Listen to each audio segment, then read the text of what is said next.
The 1st of May, 1707.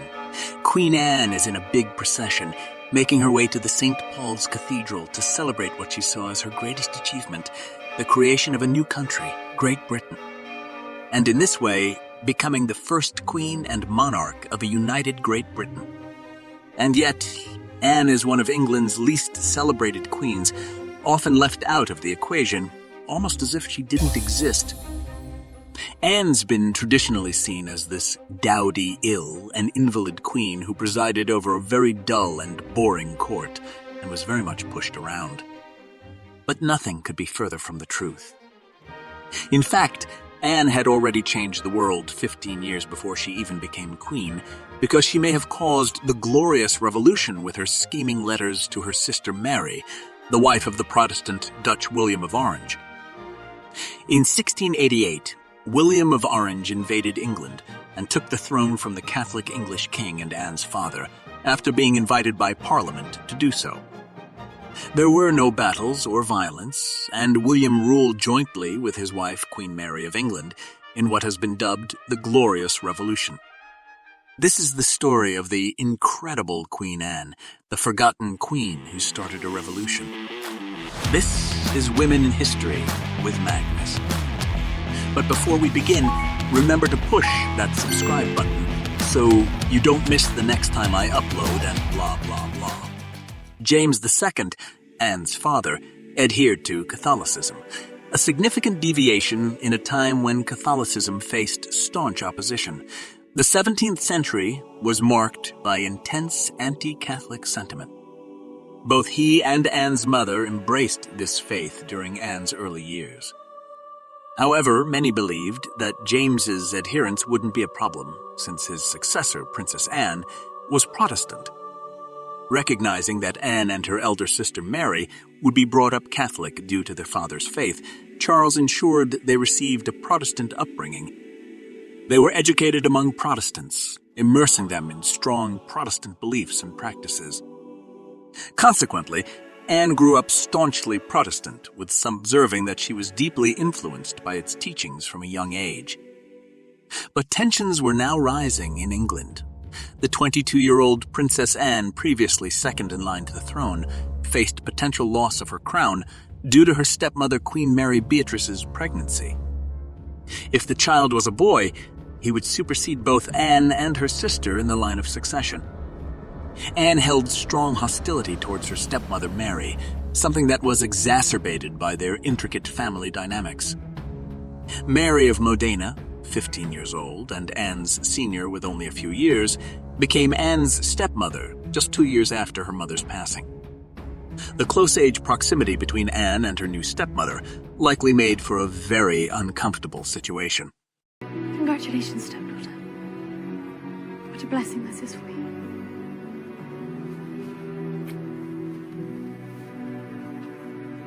Moreover, with England now getting closer to Catholicism, Anne, a staunch Protestant, felt she had to do something. She started scheming with her sister Mary against their own father and king, a treasonous act. Anne began correspondences with her sister, expressing doubts about the authenticity of the Queen's pregnancy. She speculated that the Queen might be employing some form of prosthetic to fake pregnancy. Anne's primary goal was to spur her sister, Mary, into action to preserve the Protestant faith in the country. And, secure her place on the throne.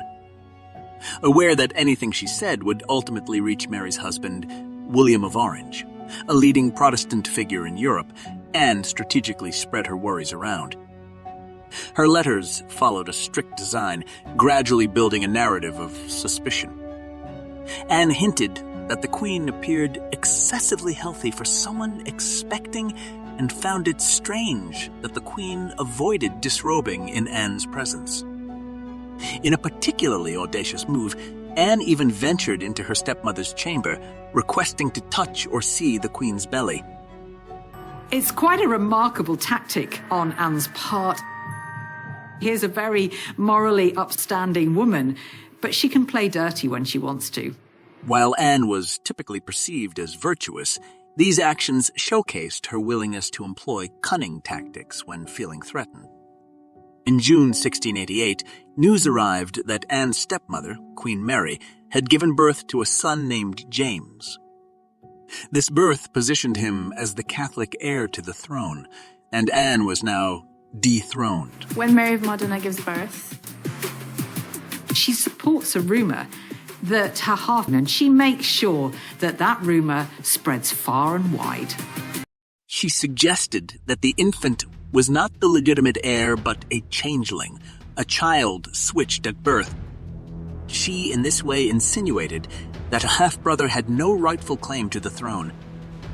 The potency of Anne's rumors became evident when, by November 25th, 1688, she found herself fleeing London, fearing for her safety. Her orchestrated whispers had catalyzed a chain of events that, within a mere 6 months, would alter the course of history. Because the claim that the king's son might be an illegitimate changeling fueled revolutionary sentiments. This narrative she spread not only posed a threat due to the potential Catholic succession, but also due to doubts about the infant's legitimacy. Anne's manipulation further emboldened her sister, Mary, and Mary's husband, William of Orange, to seize power. Riding on the wave of Anne's rumors, William initiated his invasion. Recognizing the gravity of the situation and the risks involved, Anne aligned herself with the revolution, a move that teetered dangerously close to treason. From her position beside her father, Anne continued corresponding with William, expressing her support and wishing him success in his endeavors. Anne's meticulous planning bore fruit in a remarkably short span. King James, her father, fled to France, paving the way for her sister and brother-in-law to be invited by Parliament to ascend the throne. This sequence of events marked the culmination of what has been termed the Glorious Revolution. These events challenge the prevailing narrative of Anne as a passive and powerless figure. Instead, they reveal her as a shrewd strategist and influential player in the political landscape of her time. In July 1689, Princess Anne celebrated the christening of her son in the Chapel Royal at Hampton Court Palace. Among the distinguished attendees were the newly crowned King William and Queen Mary. It was William himself who, during the ceremony, announced that the child would be named William Henry and bestowed with the title Duke of Gloucester. Born in the aftermath of the Glorious Revolution, the infant's christening marked a pivotal moment. Despite nearly 12 years of marriage, Queen Mary remained childless. This fact elevated Anne's son to a position of paramount importance as the sole hope for continuing the Protestant Stuart dynasty. In July 1700, Anne, accompanied by her husband George and their son William, marked the boy's 11th birthday at Windsor Castle. It was a beacon of joy in an otherwise challenging year. Earlier that year, Anne had suffered a miscarriage. This tragic event was not an isolated one for Anne, who had endured 17 pregnancies and lost 2 daughters to smallpox. So, in young William, she vested all her aspirations and dreams. Following a day of festivities culminating in a fireworks display, young William fell ill and tragically passed away just 6 days later. Anne was plunged into profound grief, descending into a severe depression in the wake of this devastating loss. Subsequent to William's death, Anne never again experienced a reported pregnancy. This may have been a deliberate choice, perhaps stemming from an inability to endure further potential losses. Within 2 years, Anne would ascend to the throne when King William died, and he was succeeded by Anne as queen. Anne's coronation at Westminster Abbey made her only the 3rd woman in English history to be crowned Queen Regnant. Given the significance of her ruling status, Anne's coronation attire was meticulously selected to accentuate her authority. Queen Anne was notably overweight, a detail that shaped perceptions of her physical appearance during her reign. Anne's physical stature was not the only aspect drawing attention, because during her procession, she was conveyed in a sedan chair. In hindsight, historians examining Anne's health have speculated that she may have been afflicted with lupus, an autoimmune disorder. Symptoms consistent with this diagnosis would include fatigue, headaches, severe muscle and joint pain, as well as bodily swelling. To bolster her image and authority, Anne drew inspiration from history. Her gown was reminiscent of the one worn by Queen Elizabeth during her own coronation. By the early 18th century, Queen Elizabeth had achieved almost legendary status. By invoking Elizabeth's memory and style, Anne effectively normalized the concept of a female monarch reigning in her own right. From the outset of her reign, Anne exuded a profound confidence in her capability to govern. She was acutely aware that her legacy would be defined by the state in which she left her nation, and her approach promised to reshape the monarchy indefinitely. Unlike her predecessors, William and Mary, who jointly held the throne as a married couple, Anne charted a distinct path. Throughout her nearly 19-year marriage to Prince George of Denmark, he remained her prince consort, never attaining the title of king. Anne's decisions set enduring precedents.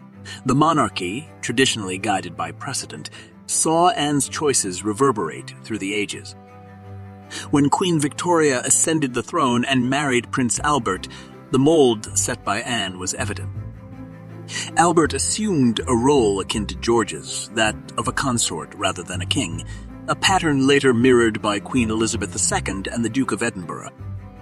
Furthermore, Anne's governance was notably characterized by her reliance on female advisors. Her close relationships with women stirred scandalous whispers that would echo through historical narratives for centuries. Anne found a steadfast ally in her childhood friend, Sarah Churchill, whom she met at the tender age of 8. Their bond formed during a pivotal period in Anne's life, marked by significant maternal losses. At the age of 3, Anne was sent to live with her grandmother in another country, only to witness her grandmother's passing a year later. Subsequently, she resided with an aunt who too passed away within a year. Anne was then repatriated to England to live with her mother, but tragically, just 2 years later, she faced yet another maternal loss with her mother's death.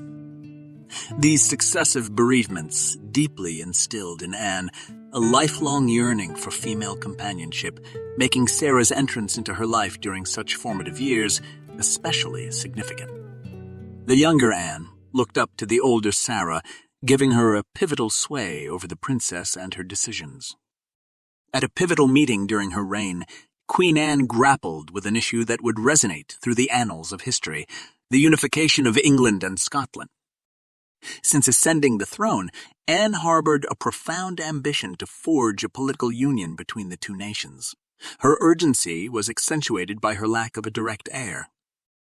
Historically, since Scottish King James VI also became James I of England over a century prior, both nations had been under a shared monarchy.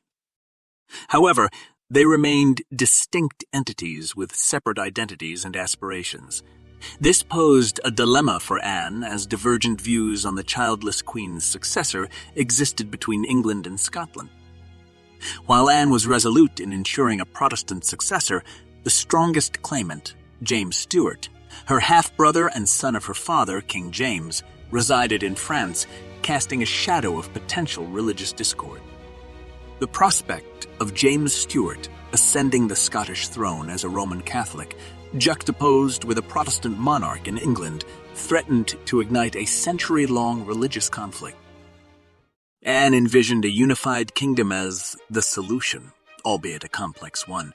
Her proposal allowed for a dual religious framework, preserving Presbyterianism in Scotland while maintaining the Church of England in England. Anne's leadership approach was characterized by qualities often associated with femininity, fostering connections, nurturing relationships, and emphasizing collaboration. Surprisingly, these very traits might have played a pivotal role in realizing the unification of England and Scotland. The men Anne strategically appointed echoed her vision, advocating for a unified monarchy and parliament for both nations. However, by August 19, 1708, tensions were palpable. As Queen Anne traveled to St. Paul's Cathedral, her close confidante Sarah Churchill accompanied her. While their bond was once unbreakable, Sarah grew increasingly assertive, aggressively advocating for positions and privileges for herself, her husband, and her son-in-law. Sarah's influence over the Queen waned, particularly with the emergence of a new favorite, Abigail Masham. As Abigail garnered more of Anne's time and trust, fierce rivalry ignited between the two women. Sarah's audacity reached its zenith when she publicly berated the Queen, even instructing her to remain silent, a gross breach of protocol. This transgression proved to be Sarah's undoing. Queen Anne promptly dismissed her from all her positions and banished her from the royal court. However, Sarah Churchill did not depart quietly. In a move often employed against women in power, she resorted to insinuations and sexual slander to undermine Queen Anne. Sarah hinted at an alleged intimate relationship between Anne and Abigail Masham, conveniently overlooking her own close bond with the Queen, which had also surpassed conventional boundaries. This insinuation campaign escalated when, within months of their public falling out, a ballad penned by a confidant of Sarah's insinuated an inappropriate relationship between the Queen and Abigail. Sarah's once unassailable position never recovered, leaving her embittered and overshadowed. This raises the question: why has history not accorded Queen Anne the acclaim she arguably deserves? Posthumously, Sarah published a memoir depicting Queen Anne in a disparaging light, portraying her as a dim-witted and uninspiring figure. This narrative persisted for centuries, diminishing Anne's significant contributions. Yet, in reality, Queen Anne was a remarkably effective ruler, arguably one of Britain's most adept. Amidst considerable adversity and health challenges, she emerged as a stabilizing force during a pivotal era in England's history. Throughout her reign, she demonstrated fairness, maintained political neutrality, and navigated England through potentially tumultuous times. Anne's legacy is underscored by her unparalleled accomplishment, achieving the union of Scotland and England, a feat no Stuart monarch had realized before her. Moreover, she empowered women, elevating them to influential positions within her administration. Despite these achievements, Queen Anne remains a somewhat overlooked figure in English history. She is, in so many ways, England's forgotten queen.